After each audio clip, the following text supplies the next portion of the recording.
రీసెంట్గా vice principal madam వచ్చాడు.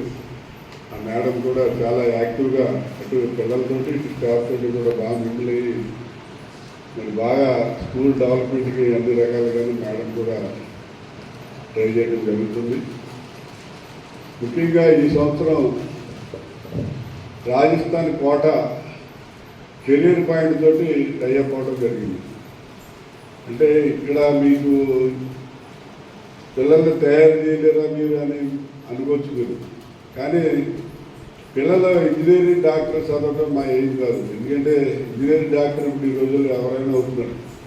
Engineering doctor అయిన తర్వాత వాళ్ళు ఐఏఎస్ అవ్వాలా ఐపీఎస్ అవ్వాలన్నది మా target.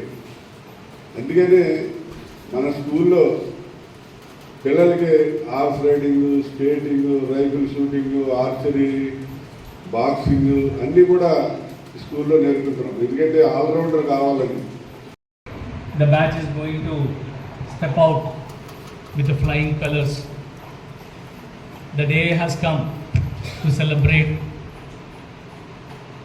Moreover, we the teachers and the management, we need to thank first of all to our management giving such a great opportunity to me to work here as a principal as well as the other teaching staff or team to bring this success to this school.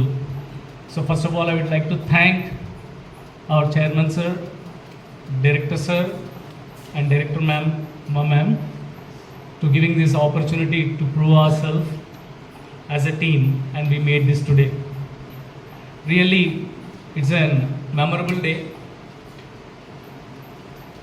See, for every parent, like in Telugu, there is a poem. Like a child born, then the father doesn't feel happy. When he gets success, finally the child gets success, then the parents will feel happiness. So this is the time now. Really, we are feeling that. The first batch students has brought laurels to the school. This occasion really one of my memorable occasion today. వార్తలోని ముఖ్యాంశాలు మరోసారి.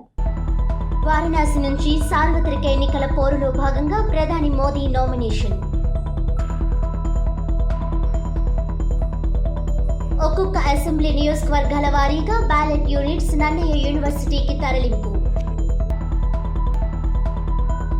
MLA అభ్యర్థి ఆదిరెడ్డి వాసు గెలుపు ఖాయమని 13, 14, 17 వార్డులు చెల్లుబడి సూర్యనారాయణమూర్తి ఆధ్వర్యంలో టపాసులు, మందుగుండు సామాను పేల్చి స్వీట్ల పంపిణీ.